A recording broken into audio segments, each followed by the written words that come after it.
Yo, what up, guys? It's your boy SonTj. How's it going, everyone? Today we're here to talk about manga chapter, or My Hero Academia manga chapter 329. Thank you to the Shonen Paradise Discord for allowing me to do this.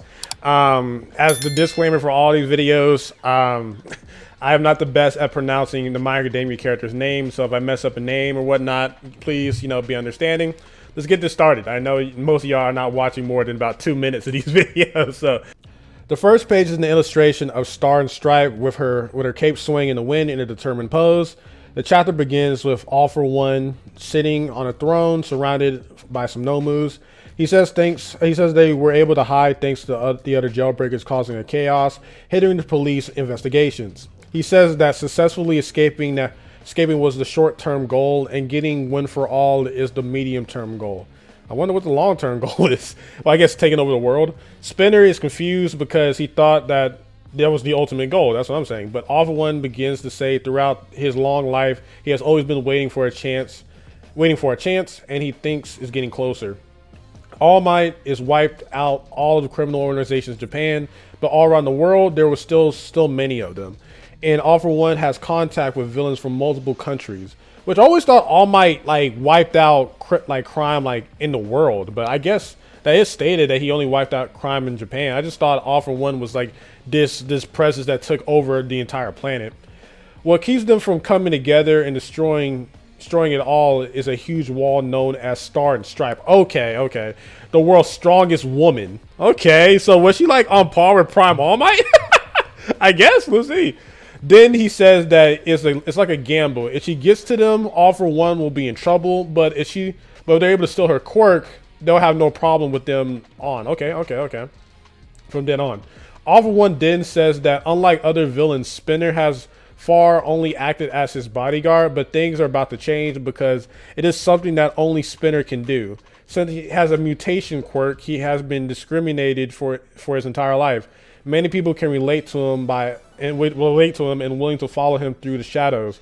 Next, we'll see a poster of Spinner himself pasted in the city, and it's written "Spinner is our spokesman." Okay, so they're using him as a propaganda piece. Some members of the Paranormal Liberation Front approach and say that although Redestro has been captured, the seeds of the liberation are still planted.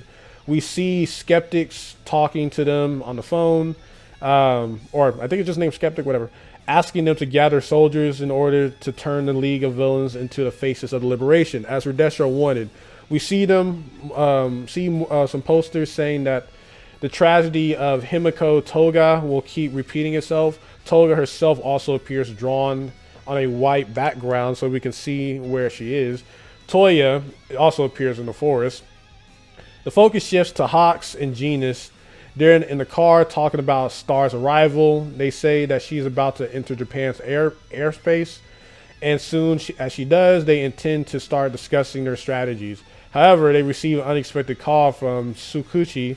He says that he received a call from Star, and she reported approximately 50 kilometers away from where she's supposed to land. He showed up, and I'm guessing that is either All For One or /Shigaraki, since they're the same person right now.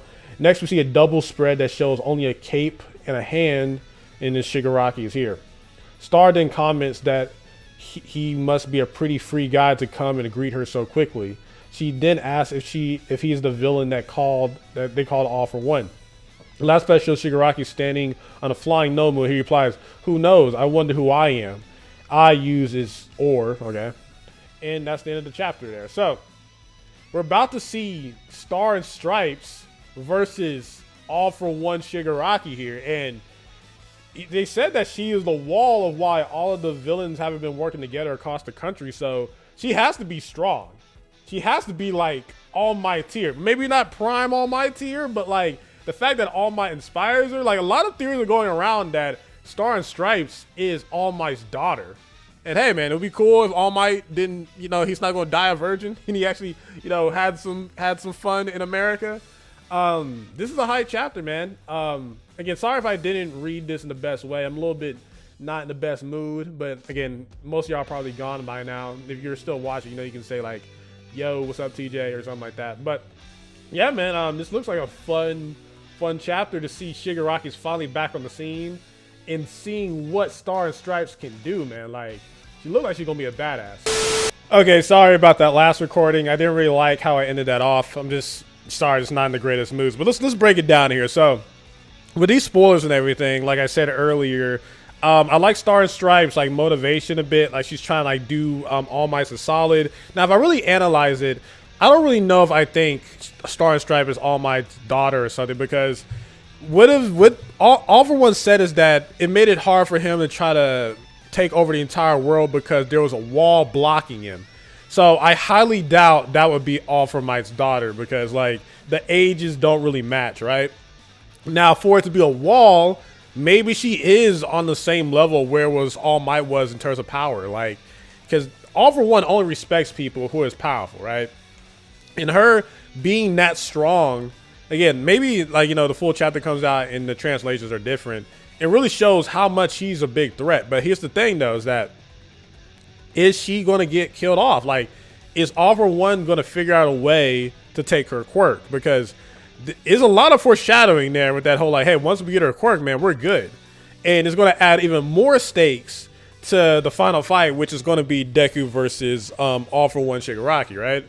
And we're less than 3 days of Shigaraki getting all that power. So is Star and Stripes going to be able to make this fight a stalemate and figure out a way to like, or is she going to just straight out beat this All For One Shigaraki, but then lose her quirk later on in the 3 days where Shigaraki gets his full quirk and he's pretty much unbeatable, and it's going to take Deku with the mastery of all his quirks, being able to use 100% full cowling, plus be able to use 100%, or you be able to use what's that like Kaioken type thing he has? I forgot. Like it's like the whole thing he can stack off his movement or something. I totally forgot it. I think it's like Faust or something, whatever. But yeah, man, I think Star and Stripes look like a fun character. I have to say I disagree with her being his daughter, but again, if she is, that'll be some crazy stuff. You gotta remember though, this is anime. Like Naruto started having kids instantly after he dated Hinata, so I don't know, but I would like to see more of like where she stands in her relationship with All Might, because I would assume she's a little bit weaker than All Might if All Might inspires her. But I don't know, maybe she's inspired by his ideals, and maybe she, I don't know, like, again, we might get, she might be stronger than All Might. We don't even know, but she is confirmed the strongest woman in the world. I just wonder, what's her power set going to be? Is she just going to be super strong like All Might? Or like, is she going to have like unique quirks? Like she can like shoot stars or something, like super Americanized type stuff. I don't know, man. I'm really worried about this character because we all know what happened to Lady Nagant.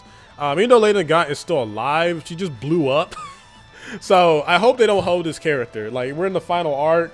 It's kind of weird to introduce a powerful character like this, but I don't know. I really feel like she's gonna stand a chance, and she's gonna be like one of those characters that really pushes Shigaraki until he becomes God mode after he gets all these quirks and he has his body 100% complete.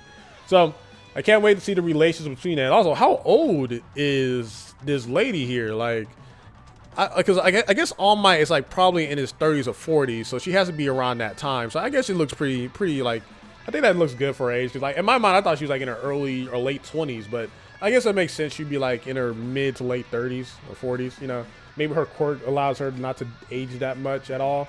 But she is younger than All Might to be inspired by him in the first place, because her whole design is that way. So maybe it's just talking. Maybe it could be his daughter, but just talking about in terms of like working with the other villains like right now, and not talking about him at his peak. But anyway, hope you guys enjoyed the video, man. Sorry for me being a little bit negative at the beginning. Just, you know, hard time. So yeah, SonTj, peace. Love you all.